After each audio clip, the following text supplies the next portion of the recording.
Welcome into the Thunder basketball universe.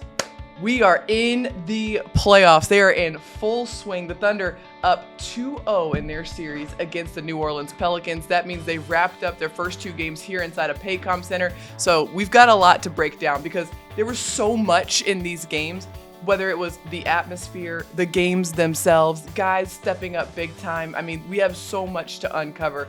Personally, for me, this is my first playoff inside of Paycom Center. Baby's first playoff. Yeah. I would say maybe your first real playoff First real experience. playoff, that's true. I was with the organization when the Thunder went to the bubble, Game 7 against the Houston Rockets. That was awesome then, but it was a lot quieter. This is very, very quiet. And I don't think my ears will ever recover from Loud City doing their thing. What are your feelings having this opportunity to experience this for the first time? Nick, I couldn't stop smiling. I was over there in my little perch on the side of the court, and I was just looking around, and every time, J-Dub would make a dunk, the crowd would just erupt in a roar, and then J-Dub would get like a steal, and the crowd would start barking, and it's just, everything about it was just incredible. And I am blown away by these Thunder fans. I love the 15 minutes before tip-off. Yeah. And just feeling like, all right, we've got all our battle gear on. Yeah.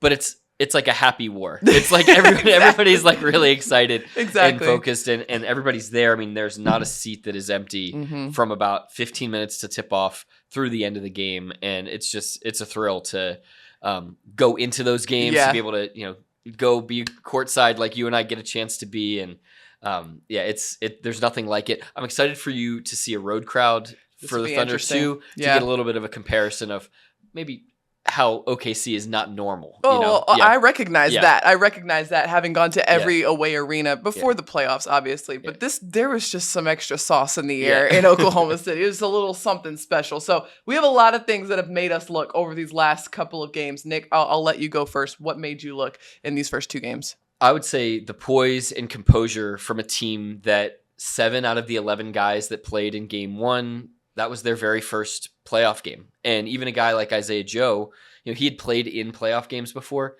but never more than 3 minutes. Right. So you have basically the vast majority of the guys on the floor for you who had played in no playoff games before, or really didn't play much of a role. 2 of those other guys were Shea and Lou Dort, and they, only have a handful of, maybe 15, 20 games total combined of playoff experience. So it's really amazing the way that this team was able to handle their business in game 1. We're going to break down what happened in each of these 2 games, but handle their business in game 1 in terms of getting the job done in crunch time when you didn't have a perfect game, and then rolling out almost as perfect of a playoff game that you can in game 2. All points in that game 2 were scored by players 25 or younger for the Thunder, and that has never happened before. The first time in NBA history, period. No caveats. That is just the first time that's ever happened, which is really cool and goes to show just when we talk about every time we're in a press conference and we're talking to these guys about, being a young team and first time doing this, every response is, we want to be an uncommon group. We want to have uncommon maturity, uncommon poise. And in order to reach our goals, you have to be an uncommon team. And the Thunder showing that in these first 2 games. What made you look, Paris? Barking. There was so much barking. Lots and lots of barking. And not at the officials, not at the other team. It was the most wholesome barking. Yeah. And the best part about it is that it came out of nowhere. No one told the crowd to start barking. Totally organic. Totally organic. And it first caught my eye when the starting lineups are announced. Everyone always chants Lou when Lou runs through the tunnel. But then J-Dub starts running through, and it sounds like what is that noise? Why are they still saying Lou? Still saying Lou? Yeah. No, those are barks. People are barking at this man right now. And it's no one told them to do that. And then in the first game, you remember J-Dub got that rebound against Jonas Valanciunas, tied him up, and let go. That was just such an awesome energy, effort, gritty play. And then he just starts barking at the crowd. The crowd starts barking back. And my favorite video to come out of the night, I think it was from the TNT broadcast, was just this older couple just barking in the crowd. And I'm like, that is playoff basketball in Oklahoma City. You love to see it. And it makes my heart so happy. Our at OKC Thunder digital team was able to capture this moment as the players walked off the floor after game 2. And they're barking to the crowd's barking to them. And, it was a perfect send-off to this home portion of this first round series to recognize like this was a true home court advantage and a truly organic relationship between the players and the fans, not manufactured at all. And that's what makes it all the more powerful. So fun. Yeah. And I imagine, New Orleans isn't that far away. We might have some dogs to travel to New Orleans. I would not be surprised to hear some barking That's down what there. I'm expecting. Yeah. That's what I'm expecting. Barking on bourbon. Nick, I heard you have a little extra made you look today. I've got one more. A bonus made you look. So our friend of the Thunder organization, Nane Yamano, who you may know in 7A on social media, she does these, the amazing cartoon sketches of Thunder players and the team after games, and she's always got one like immediately afterwards. Well, she flew into town for games 1 and 2. She had all sorts of meet and greets. The lines to see her at the park here at Scissortail Park were like around the corner, just unbelievable. But before game 2, she got to go courtside, and she's just in awe of everything. She's been to OKC before, but not in a situation like this. Her relationship with the team and the organization's developed. She's standing courtside.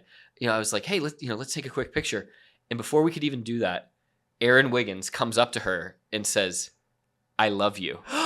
And this is like a middle-aged woman who's like in from Japan, woman ever, and she's the best, and so humble that she just can't believe that people are recognizing her, let alone Thunder players are recognizing her.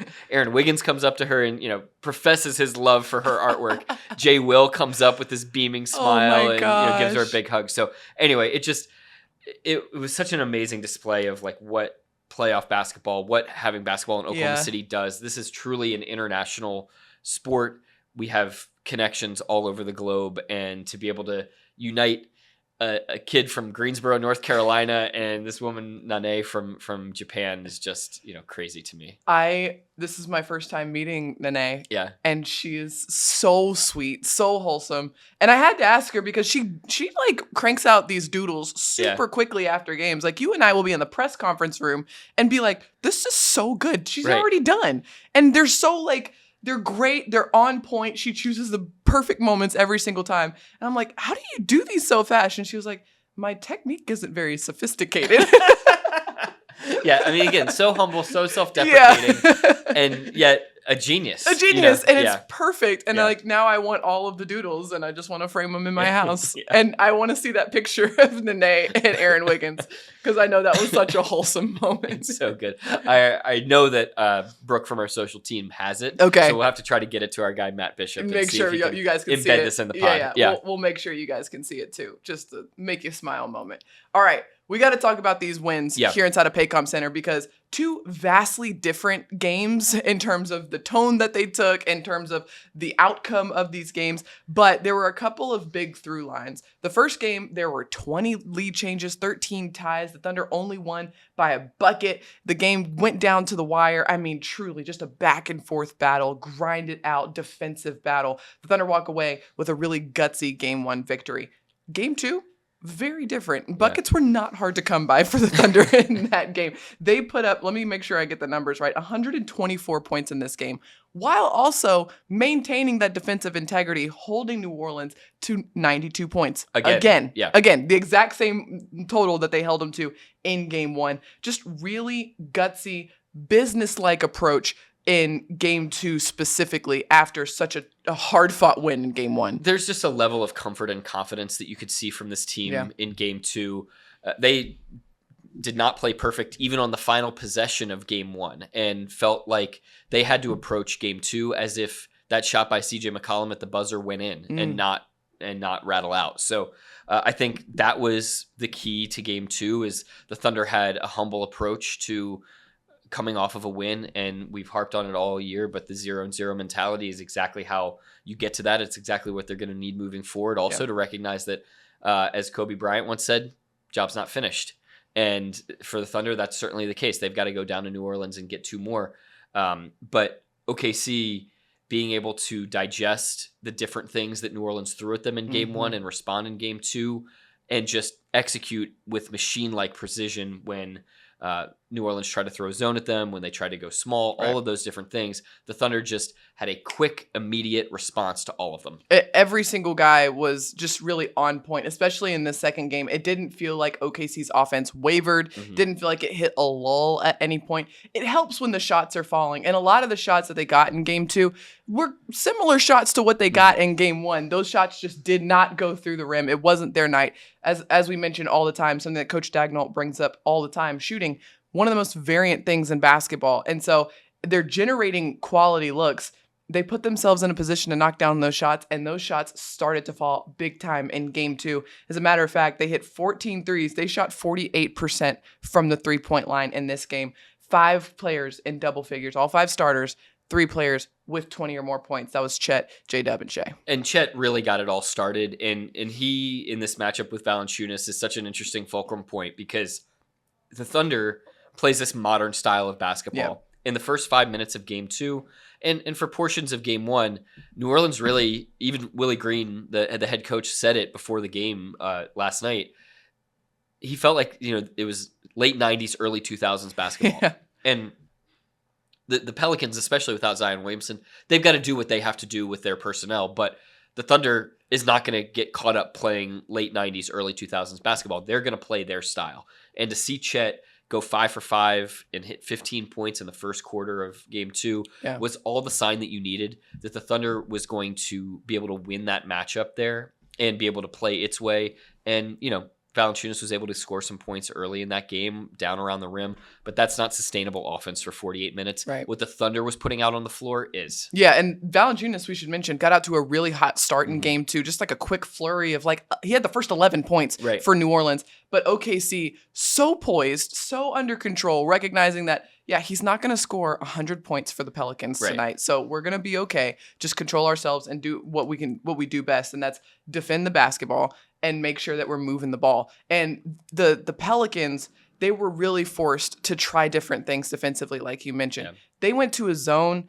It was like a 2-3 zone, but then when the ball went into the high post, they switched to man-to-man. Yeah. And so they tried to throw a lot of different tactical looks at the Thunder, and how OKC kind of flip the switch on them. They put Shea in the middle. All right, you want to go man to man when the ball gets to the high post? All right, we're going to put our best one-on-one player exactly at the high post. And let me tell you, Shea basically just had his way at that high post area. Career high in the playoffs, 33 points for Shea.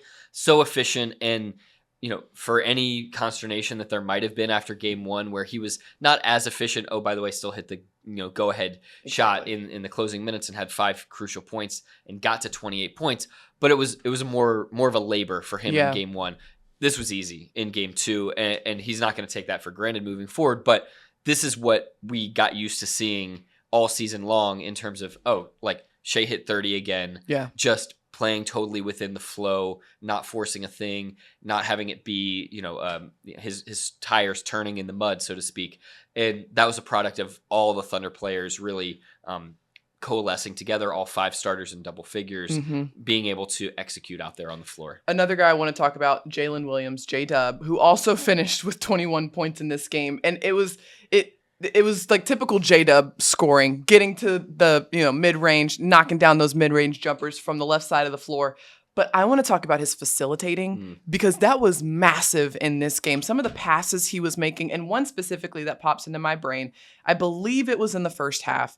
He went off a screen on one side of the floor, got doubled, and zipped the ball cross court to Lou Dort. Yep. Mind you, Chet Holmgren's at the top of the key. Could have made it easy one more pass, but he saw that Jonas Valanciunas went up to cover Chet Holmgren. And so he skipped the ball all the way across the floor to Lou Dort, where a man had to close out. I forget who it was for New Orleans, but had to close out super hard on Lou.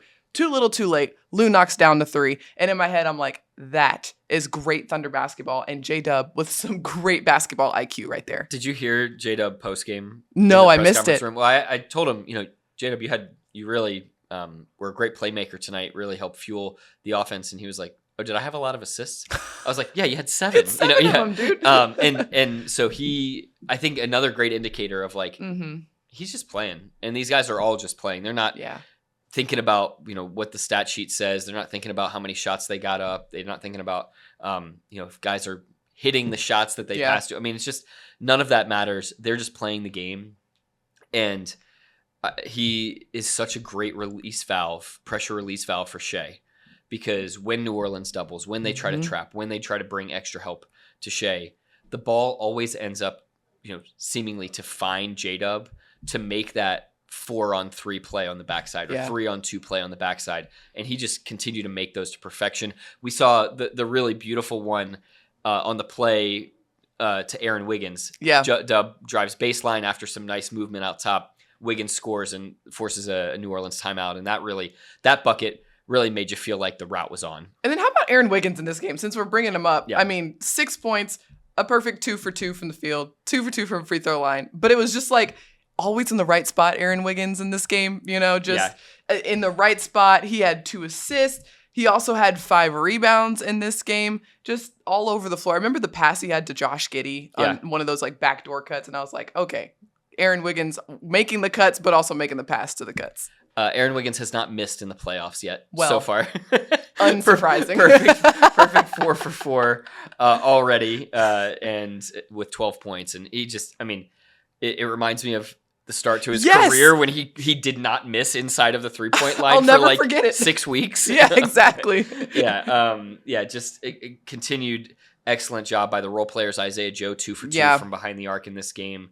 And, just really great balance in terms of, as we talked about, guys have been out there not even taking shots. Like Gordon Hayward has taken 1 shot in the series. Yeah. His defense has been sensational. His rebounding, his presence, even though he has not played extended minutes, he has totally fit what the Thunder is needed in that second unit. And it's a demonstration that, New Orleans right now is searching. They would love to be able to play more than 8 guys right now. And the Thunder has a luxury of having 11 guys that they can go to that are legitimate playoff players. Exactly. And it's great that the Thunder has been able to run out as many different combinations and lineups as it has, while many other teams in the NBA would certainly be hoping that they could keep guys fresh, that they could have more options to go to. Yeah. Eventually in these series, you are either going to guys who haven't played yet and have sat there cold for the last week, or you've run out of counters and run out of options, and you just don't want to be in those situations. It's one of the reasons why Mark Daigneault and the Thunder organization has really taken this approach for years that, hey, we are going to invest in the depth of the group, and it happens that the Thunder has that quality depth. And you could go outside of the starting 5, you could go to any single guy. Jay Will, massive minutes in terms of his physicality and his ability to stretch the floor, knock down threes. Cason Wallace, his defense on CJ McCollum in game 1 at the buzzer, massive. Aaron Wiggins, we just mentioned. Isaiah Joe. Kenrich Williams, the Thunder's ability to go small. He's the key to that. And so the Thunder has all of these different options and guys who are absolutely ready whenever their number is called to step into these sort of crunch time minutes, these playoff minutes, and play in character like they have been playing all season long. A really big testament to this Thunder group and why they've been able to be so successful.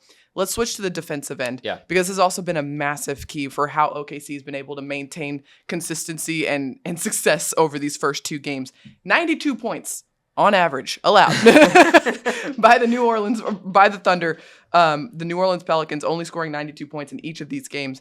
And it's the points off turnovers that stick out to me, Gallo, because in game 2, the Thunder had 22 points off turnovers. In game 1, they had 14 points off turnovers, and they also had 20 fast break points. So all of those things working together, what were you seeing on the defensive end by OKC? That's how the Thunder wants to play. They want to get out and run. They want to get ahead of the length of New Orleans defense. And so to be able to turn their own defense into offense is absolutely critical. It all starts at the point of attack. And what we've seen so far is Lou Dort has just absolutely put Brandon Ingram in the torture chamber. In the torture chamber. The way that Lou moves his feet, the way that Lou keeps his arms out and just has presence to keep himself between Brandon Ingram and the basket and to just force Ingram to shoot over the top of him. has made this such a difficult series for New Orleans because that is efficient offense that they can usually count on from Ingram. Those post-ups, playing in pick and roll, being able to pull up for those mid-range jumpers. Ingram is one of those guys that can bend the statistics on that because of how prolific he is shooting in the mid-range. Dort's presence in terms of his footwork, his technique, his ability to bust around screens, all of that has really prevented Ingram from getting much going. And then the other aspect of that is the offensive fouls that the Thunder's been able to draw. Yep. By being in correct position, by having great footwork, the Thunder was able to draw 8 offensive fouls in game 2. Yep. And so you've got kind of a main engine really stalled. Even worse, some of these offensive possessions are just straight up turnovers. The Pelicans can't even get a shot on goal. And then you've got length with J-Dub on CJ McCollum. That's what goes through my head is the Thunder has so many options in terms of point of attack defenders. Obviously, Lou Dort is the head of the snake. That's always the go-to kind of ace up your sleeve in terms of putting him on the opposing team's best player. Then you've got Jalen Williams and his 7'2" wingspan. Let's just put him in a passing lane somewhere. Let's just see what happens. And then off the bench, hey, Kaysen, come on in. Come sub in for Lou Dort. And in my head, if I'm Willie Green, I'm like, okay, what am I supposed to do here? There's an unrelenting stream of incredible point of attack defenders by the Thunder that they keep putting on my great perimeter players. My options are running low. Yeah, and that's why on the flip side, the Thunder's leaning into having as many offensive creators as possible on the floor is critical because there's just too many good defenders in this league that can really blow up your offense if you only have 1 or 2 creators out there on the floor. The Thunder is able to boast having Lou Dort, J-Dub, Shea, Chet obviously is a different type of defender. He's got 7 blocks in 2 games so far. And then Kaysen Wallace, Kenrich Williams, Aaron Wiggins off the bench. All of those guys have shown an ability to keep a man in front of them with their footwork, with their strength and positioning. And so the Thunder being able to do that has really forced a lot of isolation out of New Orleans and really limited driving kicks and good looks. They got some threes in game 1 from Trey Murphy, in game 2 from Herb Jones, but not enough to sustain any sort of offense for the long term. Well, you mentioned Chet. I do want to talk about him for a little bit because he had 5 blocks in game 1, which was the most by a Thunder player in their playoff debut. And then in game 2, another couple of blocks in that game as well. The rim protection is it's something that we've seen really all season long, so it's not new. But in these moments, obviously in the playoffs, just a massive difference maker around the rim. What was your perspective of Chet's block at the end of game 1? Larry Nance? On Larry Nance, because you're right there, right in front of it. I thought, I was with J-Dub on this. I heard him post game because he was like, kind of like, that could have been potentially on the borderline of a goaltend. I was like, how did he get to that before it started its downward trajectory? Because he got it literally right at the top.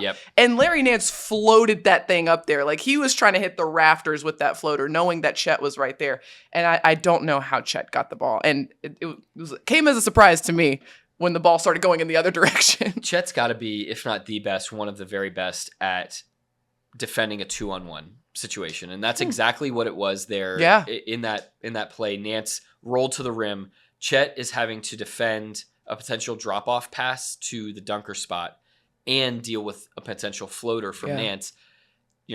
Chet stays on the ground long enough, has that long wingspan to deny that pass to the dunker spot, and then as the second jumper was able to get up off the floor higher than Nance, faster than Nance, and longer than Nance to block that shot. I mean, just truly incredible stuff. Yeah. I know our guy Matt Bishop. He was all over this from the Gonzaga days. That's right. So we're really happy to see this coming to fruition here in OKC. And the fact that he has such great discipline as a rookie, as a 7-footer who has this ability to jump, and he could block any shot out there. But is it the right move? Is it better to just go out, contest, and box out? He has a really good kind of decision-making process when it comes to those sort of things. So he's not always racking up fouls all the time. He doesn't always get into foul trouble. He's just kind of making the right decision and leading to some really quality block shots out there on the floor. And leading to continued runouts for OKC to be able to turn those stops into good offense. And we know that, Paris, this is not going to just be sunshine and rainbows for the next couple games or more in this series. this series is going back to New Orleans. Mm-hmm. Role players tend to play better at home. Mm-hmm. We've seen some really great play from the Thunder's role players. New Orleans is going to get that boost back in Smoothie King Center. So OKC is going to have to be even better. That was the message coming out of post-game media availability last night. Mark Daigneault said, we know that New Orleans is going to be better in Game 3 than they were in Game 2. Yeah. And we know that we have to be better to have a chance to win down there. That is why this 0-0 mentality, which we have probably said a billion times over the course of this season, this is where it becomes even more important, and why the Thunder practices that mindset over the course of a season, because in this series, every game takes on a brand new life. As you know, someone who has experienced these playoffs so often, being able to get back 0-0, something that Nick Collison said in the past with Royce Young, happy teams get beat. Yep. And so being able to get back centered, get back to your identity, and have a kind of a fresh perspective going into your next game, very important for the Thunder. So let's give you what's coming up for this Thunder team. We're heading to New Orleans. We're going to be there for a minute. 2 games in New Orleans. Game 3 going to be on Saturday at 2:30 p.m. Our coverage on Bally Sports Oklahoma begins at 2, so be sure to mark your calendars for that. A little bit of an earlier tip-off on Saturday. And then Game 4, Monday, timing still to be determined on that, but be sure to tune in. Bally Sports Oklahoma, we've got you covered, and at OKC Thunder social channels for all the timing and game information. Really looking forward to it. I just can't wait to see whether we got some Thunder fans down in New Orleans waiting for us, and to see how this team comports itself on the road. You know, they got the home playoff game experience under their belt.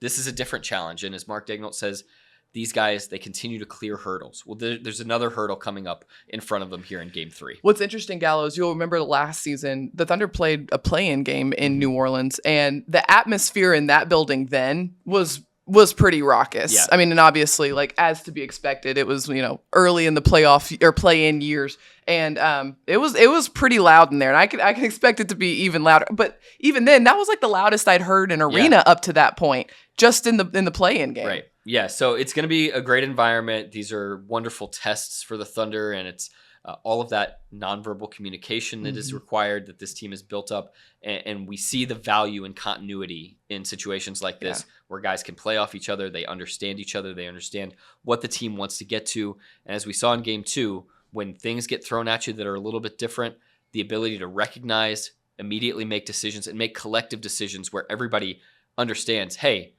this is the action that they're putting out at us. We've got to go react to it, and being on the same page with that. That is all so valuable this time of year. That critical thinking, that adaptability, showing up big time in the playoffs, and obviously has allowed some early success here for the Thunder in this playoff series against the New Orleans Pelicans. That wraps us up here on the Thunder Basketball Universe podcast today. Thank you so much for tuning in. By the way, if you're traveling to New Orleans, we got some dogs heading down to the bayou.